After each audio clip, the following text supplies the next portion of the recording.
예, 오늘 이제 오전 말씀을 잘 기억을 하셔야 됩니다. 우리 인생에 어떤 질문을 하는가가 중요하다고 그랬죠. 오늘 질문을 던지며 말씀 듣기를 원합니다. 오늘 말씀의 제목은 베냐민 지파를 심판하신 하나님입니다.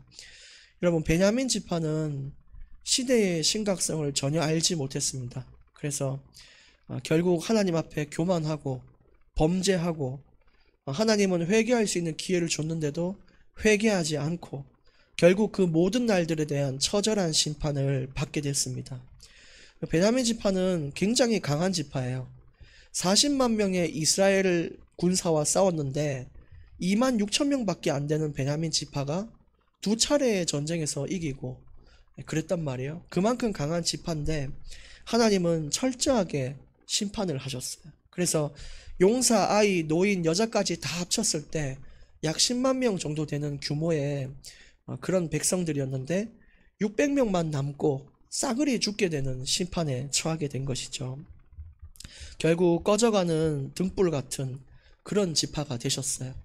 근데 하나님은 꺼져가는 등불 끄지 않고 상한 갈대를 꺾지 않는 분이시고 약속을 지키시는 분이신데 이 12지파를 온전히 보존하기 위하여 자비를 베푸십니다. 그래서 그것을 다음 주에 말씀드릴 텐데 그 600명이 다시 회복되는 과정도 뒤에 나오죠. 그러나 회복 이전에 꼭 해야 될 하나님의 이 전략은 뭐냐? 완전히 인생이 깨어져 보는 거예요. 박살나보고 무너져보고 충격받아보고 그 이후에 오는 회복이 진짜 큰 회복인 거죠. 그렇지 않으면 다시 옛날로 돌아갈 확률이 매우 높게 된다는 것입니다. 그래서 우리도 하나님 앞에 철저하게 깨지는 시간이 있다면 잘 견뎌내야 되는데 다들 또 연약한 인간이다 보니까 잘 견디지 못할 때가 있어요.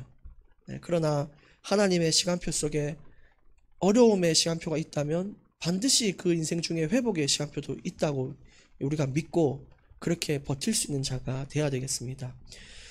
오늘 36절부터 또 보겠습니다.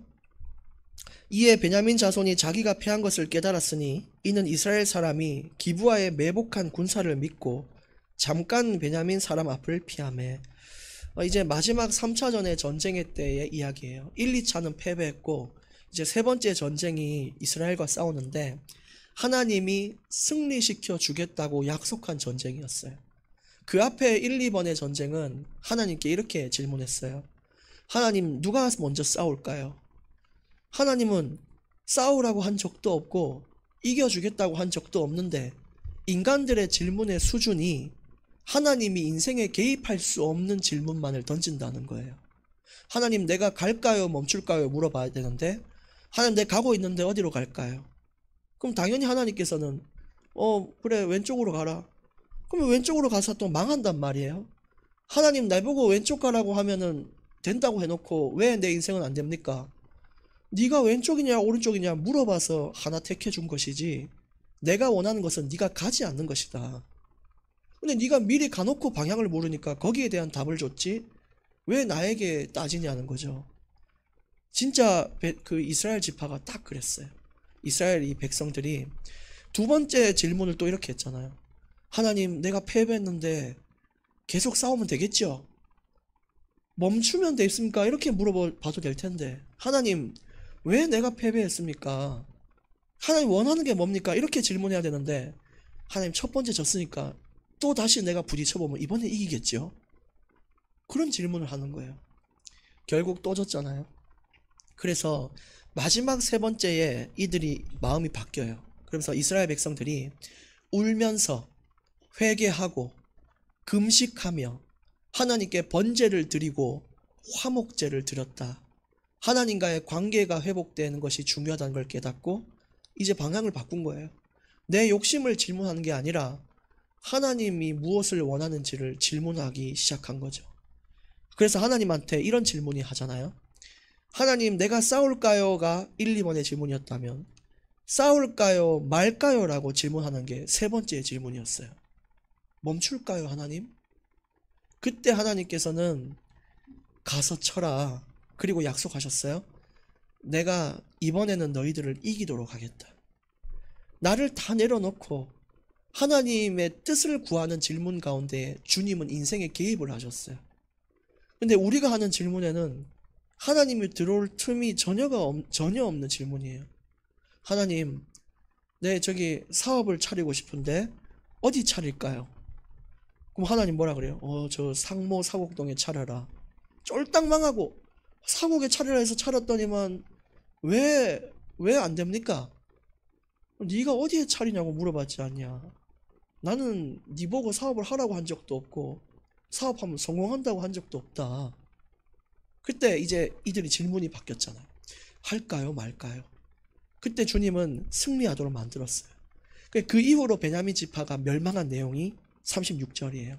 계속 이기다가 갑자기 지는 거예요. 그 어떤 작전이었냐면 이제 36절부터 38절까지 보시면 이제 6절은 읽었고 7절에 복병이 급히 나와 기브아로 돌격하고 나아가며 칼날로 온 성읍을 쳤음이니라. 그 이제 베냐민 지파를 유인해서 매복해 있는 복병, 매복한 병사가 기브아로 왔을 때 갑자기 급습을 해서 베냐민 지파를 이제 친 것이죠. 그래서 베냐민 지파는 당하고 이렇게 된 것입니다. 38절에 처음에 이스라엘 사람과 복병 사이에 약속하기를 성읍에서 큰 연기가 치솟는 것으로 군호를 삼자. 이제 매복한 병사에게 얘기한 거죠. 큰 연기가 치솟을 때 니들이 나와서 급습을 하면 된다. 그래서 9절에 보시면 이 전략대로 합니다. 이스라엘 사람은 싸우다가 물러가고 유인하는 사람들은 유인까지만 하고 베냐민 사람은 그때 이스라엘 사람 30명을 또 쳐 죽였다는 거죠. 이것은 전략적인 희생이라고 말씀드렸어요. 30명이 싸우면은 또 본인 손으로 이겼으니까 베냐민 지파 입장에서는 봐라, 이번 세 번째에도 우리가 이겼다. 봐라, 얘네 지금 30명 우리한테 다 죽었지 않냐. 이번에도 틀림없이 처음 싸움 같이 우리에게 패할 것이다 라고 39절에 이야기를 한 거죠. 이제 이번에도 우리가 이긴다. 베냐민 지파는 하나님의 심판을 알지 못했던 거예요. 본인들이 어떤 화를 입을지를 전혀 모르고 사는 거죠. 40절, 그때 신호가 나옵니다. 연기 구름이 기둥같이 성읍 가운데에서 치솟을 때에 베냐민 사람이 뒤를 돌아보매 온 성읍의 연기가 하늘에 닿았고 이스라엘 사람은 돌아서는지라. 베냐민 사람들이 화가 자기들에게 미친 것을 보고 심히 놀라 이랬죠. 그 이제 복병들이 덮치니까 아주 그런 상황에 어찌할 바를 모르고 당하는 베냐민 지파였습니다. 우리가 오전 예배에서도 말씀드렸다시피 본인들이 어떻게 될지를 모르고 사는 사람들이 있어요. 베냐민 지파는 곧 자신들에게 닥칠 심판을 몰랐다고 돼 있잖아요. 그것처럼 세상에 많은 사람들이, 불신자들이 하나님의 심판이 있다라는 사실을 모르고 자신들이 멸망길로 간다는 것을 모르고 살아가고 있어요. 그래서 참 안타까운데 그것에 빛을 비출 수 있는 자들이 바로 오늘날의 우리 크리스찬들이고, 또 우리도 우리의 위기를 직감할 수 있는 자가 돼야 되는데, 내가 이렇게 신앙생활을 해도 되는가? 내가 이대로 하나님과의 관계를 유지해도 되는가? 이런 걸 재빨리 알아차려야 되지. 안 그러면 또 하나님이 주시는 그 심판과 진노가 들이닥치는데 많은 아픔을 겪고 또 회복하는 과정을 겪어야 되죠. 근데 여러분, 이 심판이란 것은 절대 도망을 칠 수가 없어요. 42절에 보시면 이스라엘 사람 앞에서 몸을 돌려 광야길로 향하였으나 군사가 급히 추격하며 각 성읍에서 나온 자를 그 가운데에서 진멸하니라. 이게 뭘 말하는지 아세요? 절대로 이 심판에서 벗어날 수 있는 인간은 없다라는 겁니다. 점쟁이한테 가서 내 인생이 어떻게 되겠습니까? 타로 카드 해가면서 오늘의 운세 봐가면서 살아도 결국 인간이 받아야 될 하나님께 한 죄악은 절대로 도망을 칠 수가 없고 반드시 다 받게 됩니다. 그리고 마지막 때는 예수님을 믿는 자와 믿지 않는 자가 더 명확히 나눠서 누구는 멸망길로 가지만 누구는 하나님께로 간단 말이에요. 오늘 이 영상을 듣는 사람들이라면, 아직도 믿지 않는 분들이라면 오늘이 그 회개의 날임을 믿고 나아가시길 바랍니다. 진짜 중요해요. 그리고 이제 저희가 금요 기도의 날 말씀드리겠지만, 하나님의 자녀도 심판받는다라는 제목으로 말씀을 전하게 텐데, 우리도 믿는 자들도 선악간에 행한 것을 하나님 앞에 심판을 받아요. 그래서 매일매일 어떻게 사는지가 중요하고, 매일 어떤 믿음을 드리는지가 중요하고, 내 입술에 어떤 것을 담냐, 이런 것들이 하나도 빠짐없이 하나님께 보고가 되기 때문에 그날을 바라보며 우리는 바르게 살아야 될 것입니다.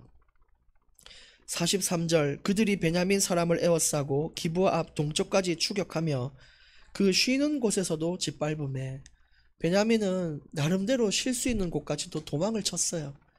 여기라면은 그래도 조금 내가 쉴 수 있지 않을까.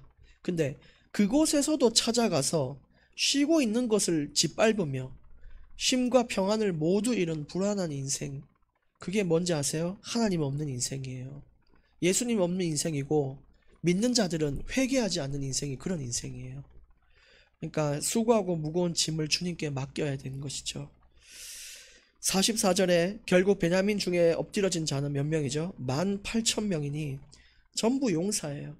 다 쓰러져 가는 거예요. 45절에 그들이 몸을 돌려 광야로 도망하였으나 림몬 바위에 이르는 큰 길에서 이스라엘이 또 5,000명을 이삭 줍듯 하고, 또 급히 그 뒤를 따라 기둥에 이르러 또 2,000명을 죽였으니, 여기만 해도 앞에 18,000명에 뒤에 7,000명에 벌써 한 25,000명. 그러니까 46절에 보세요. 이날에 베냐민 사람으로서 칼을 빼는 자가 엎드러진 것이 모두 25,000명이니 다 용사였더라. 군대가 26,700명 전도가 모였었는데 25,000명이 벌써 박살이 내버린 거죠. 그리고 그 뒤에서도 계속 볼 수 있지만 남은 군사들도 죽고, 아이와 자녀들, 여인들 다 죽고 총 600명밖에 안 남게 돼요. 47절, 베냐민 사람 600명이 돌이켜 광야로 도망하여 림몬 바위에 이르러 거기에서 넉 달 동안을 지냈더라. 남은 600명이 겨우겨우 목숨을 부지해서 넉 달 동안을 버틴 거예요. 근데 이 넉 달이 얼마나 인생에 중요한 시기인지 여러분 아시죠? 하나님께 회개하고 자비를 구할 수 있는 유일한 시기가 사람마다 있어요. 어떤 사람은 1년일 수 있고 2년일 수 있고 어떤 사람은 수개월일 수 있는데, 근데 그 시기를 놓치고 그냥 이제 도피 생활을 한다, 이런 것들은 참 안타까운 일입니다. 여러분, 이런 시기, 이런 기회들 놓치지 않도록 애를 써야 됩니다.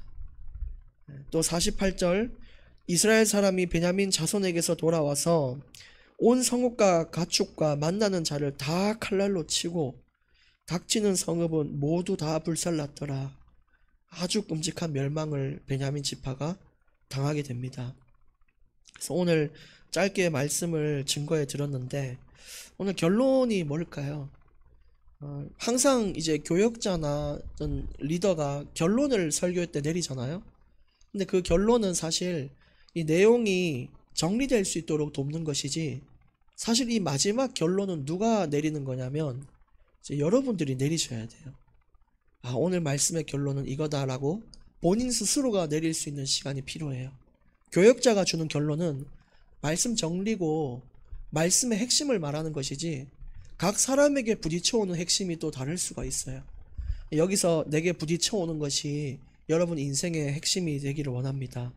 그래서 제가 내리는 결론은 뭐냐면, 심판은 피할 수 없다, 회개하라입니다. 절대 심판은 피할 수 없어요. 살아있는 동안이 유일한 기회다, 이런 것이죠. 또 우리에게는 이제 내일부터 또 월요일부터 직장 가시죠. 매일매일이 기회인 것입니다. 근데 매일매일이 기회면은 뭐 화요일에 해도 되고 수요일에 해도 되고 목요일에 해도 되고 시간 많네요. 근데 여러분, 우리가 화요일에 죽을지 수요일에 죽을지 모르는 거죠.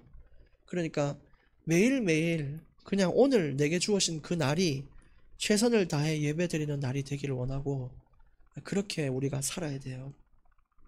내 삶을 주께로 드리고 행동을 삼가하여 그 심판의 날에 웃을 수 있는 자들이 되기를 원하고요. 인생의 교만을 내려놓기를 원합니다.